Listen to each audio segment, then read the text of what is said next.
বিসমিল্লাহির রহমানির রহিম। প্রিয় মোহাম্মদপুরবাসী, থামো।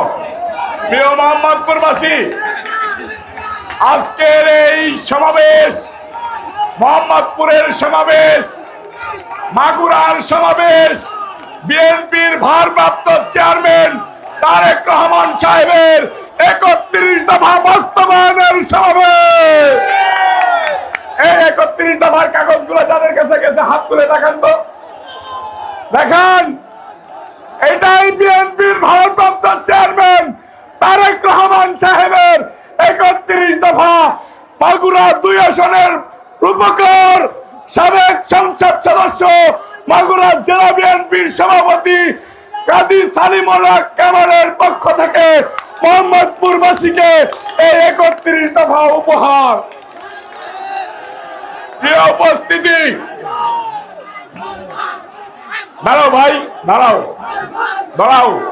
এই যে যারা নয়ন ভাই করতেছ, তাদের উদ্দেশ্যে একটা কথা বলি। এই ছেলেরা থামো, এই ছেলে থামো। প্রিয় উপস্থিতি, আজকের এই সমাবেশে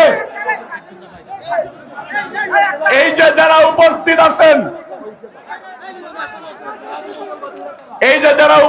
আছেন, এই দীর্ঘদিন যাবৎ পরে মাগুরার মাটিতে এসে, মোহাম্মদপুরের মাটিতে এসে যেমন হৃদয়ে রক্তক্ষরণ হয়েছে, দীর্ঘদিন যাবৎ এই ফ্যাসিস্ট স্বৈরাচার হাসিনা এবং হাসিনার দোসররা, আওয়ামী লীগের এই স্বৈরাচারের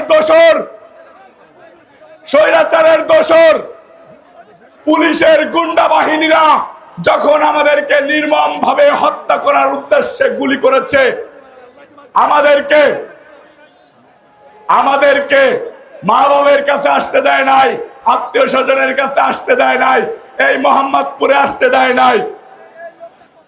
যেমন হৃদয়ে রক্তক্ষরণ হয়েছে, তখন এই মঞ্চে বক্তৃতা দিতে এসে রক্তক্ষরণ হয়েছে। এই ছেলেরা, এই রক্তক্ষরণ হয়েছে। মোহাম্মদপুরের সাবুকে যখন দেখি কোন পদ পদবিতে নাই, যখন দেখি মোহাম্মদপুরের সাবেক সাধারণ সম্পাদক, উপজেলা নির্বাচিত চেয়ারম্যান বাচ্চুর কোন পদ পদবি নাই, যখন দেখি মিজানুর রহমান কাবুলের কোন পদ পদবি নাই, যখন দেখি যুবনেতা, যুবদলের সাবেক সাধারণ সম্পাদক, সাবেক ছাত্র নেতা মিজানের কোন পদ পদবি নাই, যখন দেখি শালিখা উপজেলা বিএনপির সাবেক সভাপতি, শালিখা উপজেলার নির্বাচিত চেয়ারম্যান মুজাফফর হোসেন টুকুর কোন পদ পদবি নাই, দক্ষিণ মাগুরার জনপ্রিয় ইউনিয়ন চেয়ারম্যান সাজ্জাদ ভাইয়ের কোন পদ পদবি নাই, রফিক চেয়ারম্যানের কোন পদ পদবি নাই, হৃদয়ে রক্তক্ষরণ হয়। এই পদ পদবি না থাকার কারণ একটাই, বিএনপির ভারপ্রাপ্ত চেয়ারম্যান তারেক রহমান সাহেবের দলে কিছু তথাকথিত নেতা বৈষম্য সৃষ্টি করেছে, তাদেরকে অন্যায়ভাবে দলের ভিতরে ঘাপটি মেরে থেকে অরিজিনাল বিএনপি কে কুরবানি দিয়েছে। প্রিয় সহযোদ্ধা ভাইরা আমার, আমাদের প্রিয় নেতা মাগুরা ২ আসনের রূপকার কাজী সালিমুল্লাহ কামালের কথা সবাই বলেছেন। এই মাগুরায় যখন আওয়ামী লীগের জয় জয়কার ছিল, কাজী সালিমুল্লাহ কামালের নাম জন্মের পর থেকে শুনেছি, বিএনপির একটাই নাম, কাজী সালিমুল্লাহ কামাল। সেই কাজী সালিমুল্লাহ কামালের দলকে অন-11-এর পরে অন-11-এর পরে স্বৈরাচারের দোসররা, স্বৈরাচার কোন স্বৈরাচার? বাংলাদেশের শেখ মুজিবুরের পরের স্বৈরাচার এরশাদ স্বৈরাচার। সেই এরশাদ স্বৈরাচারের দোসররা অন-11-এ কাজী সালিমুল্লাহ কামালকে এবং বিএনপির চেয়ারপারসন বারবার প্রধানমন্ত্রী, তিনবার প্রধানমন্ত্রী, যে বাংলাদেশের গণতন্ত্রের মাতা সেই বেগম খালেদা জিয়া এবং কাজী সালিমুল হক কামালকে মামলা দিয়ে প্রতিহিংসার জালে বন্দি করে মাগুরার বিএনপিকে ধ্বংস করার নীল নকশাকে ঠিকই সেটা বাস্তবায়ন করেছে। তাই এই কাবুলদেরকে, মিজানদেরকে, বাচ্চুদেরকে, টুকুদেরকে দল থেকে নিচ্ছিন্ন করে দিয়েছে। এই ছেলেরা অতি উৎসাহী ভালো না, অতি উৎসাহী ভালো না। এই যে আপনারা যারা স্লোগান দেন নয়ন ভাই, কামাল ভাই, অমুক দাদা, তমুক দাদা, এই সব নয়ন ভাইরা থাকবে না যদি জিয়া পরিবার না থাকে, যদি বেগম খালেদা জিয়া না থাকে। এই সব ভাইদেরকেই মাগুরার রাজনীতিতে গ্রুপিং সৃষ্টি করে জিয়া পরিবারের হাতকে ধ্বংস করার ষড়যন্ত্রে লিপ্ত হয়ে মাগুরা 2 আসনকে ধ্বংস করেছে, মাগুরাকে ধ্বংস করেছে।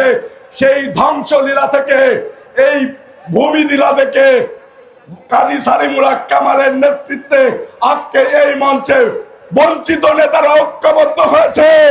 যে পরিবারের হাতকে আবার শক্তিশালী করবো ইনশাআল্লাহ।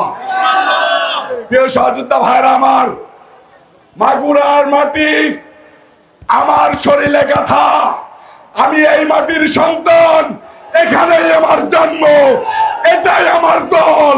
এই দলে কাজী সালিমুল হক কামাল ভাড়া হয়ে আসে নাই, রবিউল ইসলাম নয়ন ভাড়া হয়ে আসে নাই।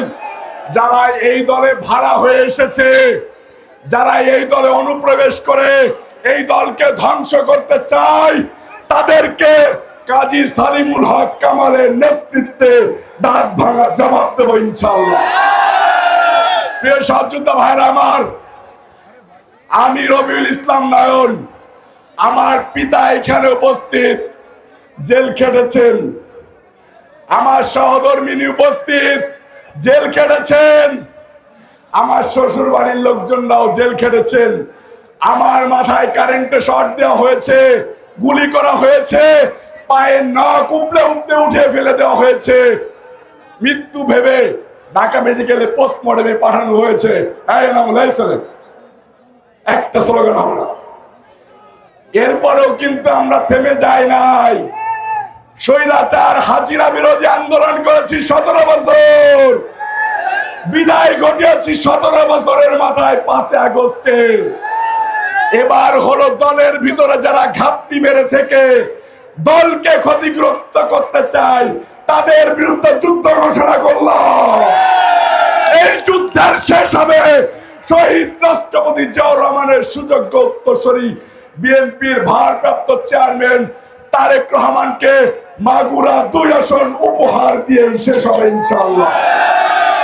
প্রিয় সহযোদ্ধা ভাইরা আমার, আমরা বিএনপি, আমরা জাতীয়তাবাদী শক্তি, এই যে 31 দফা, এই 31 দফার মাধ্যম দিয়ে বাংলাদেশের সার্বভৌমত্ব রক্ষা হবে, বাংলাদেশের গণতন্ত্র রক্ষা হবে, বাংলাদেশের খেটে খাওয়া মানুষের মুখে হাসি ফুটবে। এই 31 দফা মাগুরা 2 আসনের 2,79,000 মানুষের মাঝে মাঝে পৌঁছে দেব আমরা অঙ্গীকারবদ্ধ। প্রিয় সহযোদ্ধা ভাইরা আমার, আমরা একটা শপথ করব। বিএনপির ভারপ্রাপ্ত চেয়ারম্যান সাহেবকে এই শপথ পৌঁছে দেওয়ার জন্য সোশ্যাল মিডিয়াকে অনুরোধ করতেছি। হাত তুলে বলেন, 2 হাত তুলে বলেন, প্রিয় নেতা, আপনি শহীদ রাষ্ট্রপতি জিয়াউর রহমানের সুযোগ্য সন্তান।